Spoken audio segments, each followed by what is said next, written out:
Earlier this week, I did a video on this platform about the Deputy President William Ruto and his latest strategies to outweigh and defeat President Uhuru Kenyatta and his elder brother Raila Odinga, together with their system in 2022.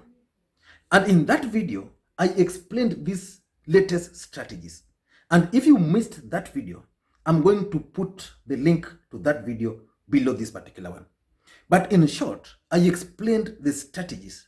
The first strategy which the Deputy President is now using is direct engagement to his supporters. The other strategy which he's using is to appeal to the youths and women directly. And the other strategy he's using is to engage the civil society. And today, if you read the papers, Mutua, Professor Mutua, actually alluded to this by claiming that allies of the Deputy President approached him, but he has said no because he cannot work with the Deputy President. So in that my video, which you can watch down there, I alleged that the Deputy President is now using a strategy to reach out to the civil society.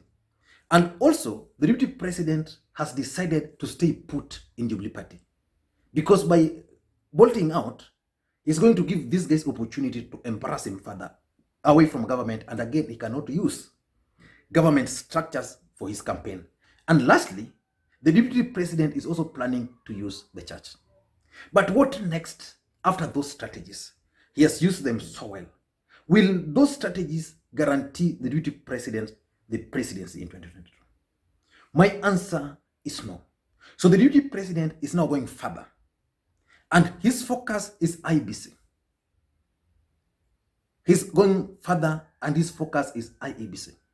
Is he going to succeed in putting his people at IEBC? And will Uhuru Kenyatta and Raila Odinga allow him to put his people at IEBC? Because remember, the Deputy President has one advantage. He worked very closely with Raila Odinga. So he understands the strength of Raila Odinga. He also understands the weaknesses of Raila Odinga. So which means he can actually exploit the advantages, the strength, and the weaknesses of Raila Odinga to his advantage. He also worked very closely with with President Uhuru Kenyatta. I think longer than the way he worked with Raila Odinga. He has worked with his deputy, with his boss, President Uhuru Kenyatta. So the Deputy President understands the strength of President Uhuru Kenyatta and his weaknesses, which means the Deputy President can actually exploit the weaknesses to his advantage. So that's the only advantage the Deputy President has over most other politicians. But will he succeed in penetrating IEBC? Will he succeed in influencing the software which will be used by the IEBC? In 2013, William Ruto had a guy called devising, who was a commissioner at the IEBC. This is the guy who is accused of putting that algorithm which ensured that at any given point, Raila Odinga's votes were not passing, were not exceeding those of President Uhuru Kenyatta, and they maintained a particular percentage. So Davis Churchill, will he be able this time around to have his guy right inside there? So those are questions, and that's a strategy which is trying to use. So we are going to wait and watch very closely whether he's going to succeed in that or not. But the moment he will succeed in that, then the Deputy President should now sit, and his supporters should sit pretty. But the Deputy President is also aware of one fact, that in this country, for you to win the presidency, there are certain basic things which you must meet. One of them is the 25%. And secondly is what I call the perceptional support. You must be perceived to enjoy the support of the country. And the Deputy President in the last general election campaigned for President Uhuru Kenyatta and delivered for the president the entire Rift Valley to the president. Of course, even Gideon Moi was running, and all those supporters of Gideon Moi and William Ruto from Rift Valley voted for President Uhuru Kenyatta. And Uhuru Kenyatta in central Kenya swept it clean. So they had that advantage. But the mere fact that the president is now not keen on supporting the deputy president, the mere fact that Gideon Moi is also intending to contest for the presidency will only mean one thing, that they are going to impact negatively on the support base of the deputy president. I want to take you, for example, in Baringo. Let's say in Baringo, the Gideon Moi is going to get only 10,000 votes out of even 100,000. You see, the moment is going to take those 10,000 votes. Those votes, if Gideon Moi was not running, they would have gone to the deputy president. Now let's go to central Kenya. In central Kenya, Uhuru Kenyatta got slightly 90-something%. So the mere fact that Uhuru Kenyatta is not going to support the deputy president, that number is not going to be 90. So the deputy president might win with 75%, or with even with the 60% or 65%. So who is going to gain by that? So the deputy president is well aware of this and has now crafted a new strategy. The deputy president has now focused on penetrating Raila Odinga strongholds. And I was asking a friend yesterday, why should the deputy president focus on ODM stronghold when his own bases are going? So the friend told me that probably what's happening is that the deputy president has given up on central Kenya, but he believes he can win Rift Valley. So he wants to create a perception that he has support in the entire country, assuming central Kenya will give him 60%. And he won't get the percentages, the right percentages in the other counties, then he'll lose. So the deputy president is not focusing on certain areas. So his team, and I'm told this guy called Nelson Koech, the Belgut member of parliament, is currently conducting a poll on their behalf, especially in central Kenya. They are doing it in western, and they are doing it at the coast. They want to gauge the perception, why people can vote for Ruto, why they cannot vote for Ruto. If they are voting for Raila Odinga, why are they voting for Raila Odinga? So that they can craft a messaging around that. So the deputy president has actually zoned this country into three. So there's the red zone, the counties which voted for, the counties and regions which voted for Raila Odinga in 2017. That's right. They also have yellow. In yellow is where ODM, or let me say, talk of NASA, where NASA and Jubilee were almost 50-50. You can think of Nyamira Kisii. Then there are also zoning green. So green areas are places where the deputy president will not even need to step in, like in a Rift Valley. That's why you've never seen the deputy president going to Rift Valley the way he's been going to Western Kenya, or even going to Central Kenya for a Rambes, for church services and the rest. So those green, they are now sorted. But they are focusing more on the red zones, the areas which voted for Raila Odinga overwhelmingly. But they believe that the deputy president has a chance in those particular areas. And they've crafted a team to undertake this particular campaign on behalf of the deputy president. So I want us to look at these particular teams in these specific regions. And I want you to, at the end of it, tell me whether those teams can deliver for the deputy president or not. And if they cannot deliver, then what should the deputy president do? And if you are watching this video for the first time, please, I want you to take a second or two and click the subscribe button so that next time we produce a video like this one, you get notified. By the way, I really value my subscribers on this channel. They've made this thing a community. They support the channel by sharing the videos, giving their comments, and liking the videos. And some even buy me for coffee. Let me just mention the 4 guys who bought me coffee the last 3 days. There is Stephen Kamoto. I want to thank you. Hiyo yako imeingia when I was just setting up this studio. I want to thank you so much. Then there was Crispinus Marumbu. I want to thank you for that. Aden Abdi from Garissa. And then there's Timothy Kip. You know yourself. You've been a very valuable member of this channel, with the advice and the rest. I want to thank you guys for for that supporter. Now back to the main issue. Let us now go straight to these regions, how the DP intends to win them. The first area he has focused on is Western Kenya. The deputy president and his handlers believes very strongly that they can actually kick out Raila Odinga from Western Kenya politics. They believe that Western Kenya borders Rift Valley. So it will be easy for the DP to penetrate than it was for President Uhuru Kenyatta to penetrate Western Kenya. And the DP has four people. He actually had 5 people he believed was going to help him deliver. So there is the former Kakamega Senator, Boni Halwale.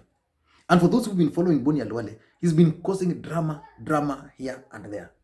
The reason for that, Boni Halwale wants to be the face of William Ruto's campaign in Western Kenya. And Boni Halwale is also keen on becoming the next governor of Kakamega.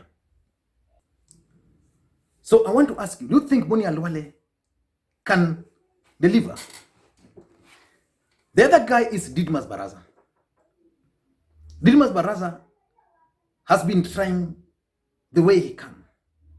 So the deputy president is banking on him.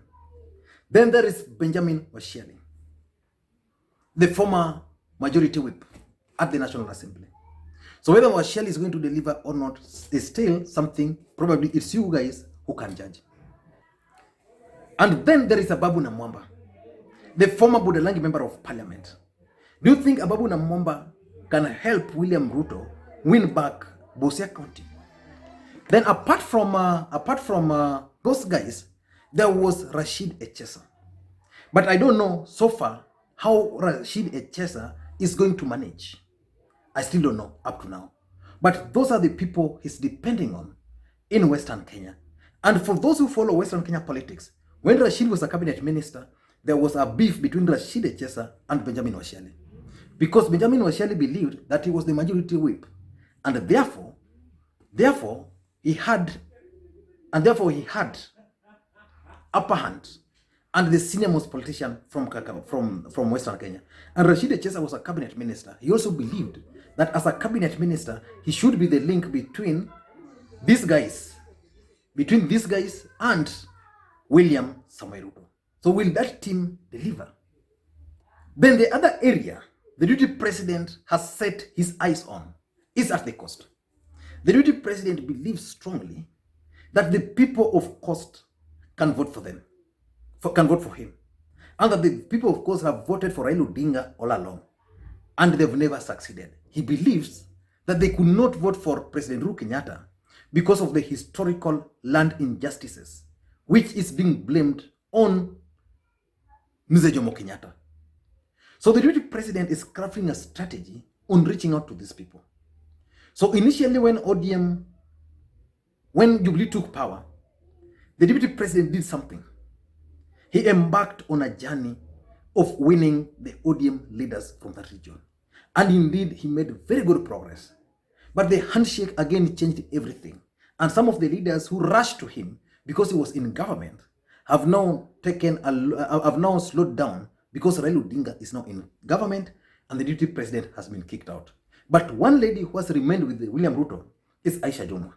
So the deputy president is going to bank on Aisha Jumwa to help him win the Mijikenda votes. And apart from Aisha Jumwa, the deputy president is also going to bank on Hassan Omar. Hassan Omar is a very good friend of mine, by the way. Yeah, he's banking on Hassan Omar because he believes Hassan Omar is capable of articulating issues affecting the people of the coastal region. So whether Hassan Omar is going to deliver for him or not is still something which we can't tell. The other person the deputy president is backing on is Mohamed Nichopevu. And the question is, how did Mohamed Nichopevu got contact with the deputy president? Because this is a guy he was really hitting at. According to those who know, Nichopevu was really frustrated by ODM, especially the Johors. And that's why he's very bitter with them. And after he went ahead and won the seat, the Johors still refused to support him and subjected his seat to nomination to court. They took him to court, petitioned. But the person who helped Nichopevu was Deputy President William Ruto.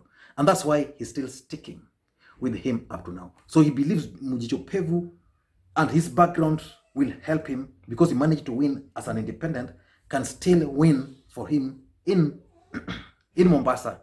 And then he's also trusting on Salim Vuria, the Kwale governor. The Kwale governor is actually one of the key allies of the deputy president. But because of handshake politics, because of, people who don't support handshake are being targeted in this country, he slowed down a bit. But the deputy president is banking on Salim Mvurya for that support. And then the last place, not the last, the second last place they are banking on is Ukambani. But the challenge they have with Ukambani is the possible candidature of Kalonzo Musyoka. So if Kalonzo Musyoka is going to offer himself for the presidency in 2022, then they are going to be doomed, because Kambas will try again and vote for Kalonzo Musyoka. But if Kalonzo Musyoka is not going to run for the presidency, let's say going to be another running mate, then the deputy president is going to penetrate here and is hoping to use Johnson Muthama, because people believe that Johnson Muthama was the person who was funding Kalonzo Musyoka. Then apart from Johnson Muthama, there are several other Jubilee members of parliament from Ukambani. He believes he can use those MPs to actually win that seat. And lastly is Nyanza. Nyanza, the deputy president believed strongly that he can penetrate Nyanza, that he can turn Kisii to green, he can turn Korea to green, and he also believes that he can turn Luo Nyanza from red to yellow. And in Kisii, the deputy president is backing on Silvanus Osoro. That's the only steady guy who is now supporting him from Kisii. The rest, because of Matiang'i factor, have taken off. Because of the handshake politics, they've taken off, including Joash Mangi, who was a key supporter of the deputy president. All those guys have taken off. So the only guy remaining with the deputy president is Silvanus Osoro. The deputy president also believes he has a chance in Korea. And in Korea, the deputy president has Matthias Robi, his right-hand man. In fact, Matthias Robi is, I'm told, is a business partner with William Ruto. And then in Luo Nyanza, he's going to bank on Agostino Neto, who is also another good friend of mine, by the way. he's going to bank on Agostino Neto to help him deliver the seat. So whether Neto is going to succeed, I still don't know. But I don't think, if I were to advise the deputy president, I'll tell him to come to Nyanza slowly. Kama ni pesa watu watakola. Lakini kura, one thing I learned with Luos, let me just share it here, because I've campaigned for Raila. Sometimes these guys are very bitter. Paka wanasema, sisi, we are not going to vote for Raila. Take, for example, the Homa Bay.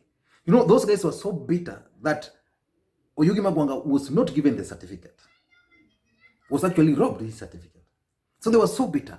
So they promised they are going to teach Raila Odinga lesson. So at the ballot, when the results were announced, Homa Bay had ODM throughout. Unlike Kisumu, where we had several MPs elected on other parties.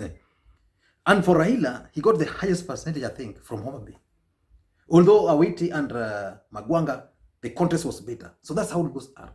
When they get into that ballot box, and then they see the name of Raila Odinga, even if they hate him, they'll vote for him.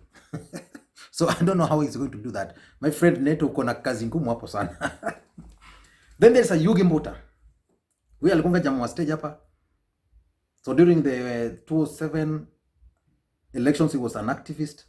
So I think he was arrested. So the deputy president came to his aid. From there, he's managed to, now he has a bit of his money. So the deputy president is banking on him here in Kisumu. So whether he's going to succeed, I don't know. And the other person the deputy president was banking on was Okoth Obado. But sadly for Okoth Obado, things have changed for him. The handshake politics. And because of the corruption, because of the Sharon Otieno issues, so Okoth Obado, in my view, is not going to support the deputy president. Unless he's so sure that the deputy president is going to win. But for now, he's not going to be with him. And that's why he's working so hard to be close to Raila Odinga. And the other thing I know is that Obado wants to remain in power, just like Uhuru Kenyatta. So Obado is planning to run for Uhuru parliamentary seat or to run for the Senate. The idea behind that is that if the constitution is changed, then some cabinet secretaries are going to come from parliament and Senate. So he's hoping that if he's a senator or if he's a member of parliament, then the ODM party can appoint him as a cabinet minister. So for him, I think the deputy president has lost him. So those are the people the deputy president is planning to use. I don't know what you think about those teams. Will they deliver? I want to read your comments below. And if you're watching this video for the first time, just like I said, please just take a second or two and click the subscribe button so that next time we produce a video like this, you automatically get notified. And to the subscribers, I want to thank you for your continued support. Without that support, this channel cannot be where it is. Thank you guys, and please may you have a good day.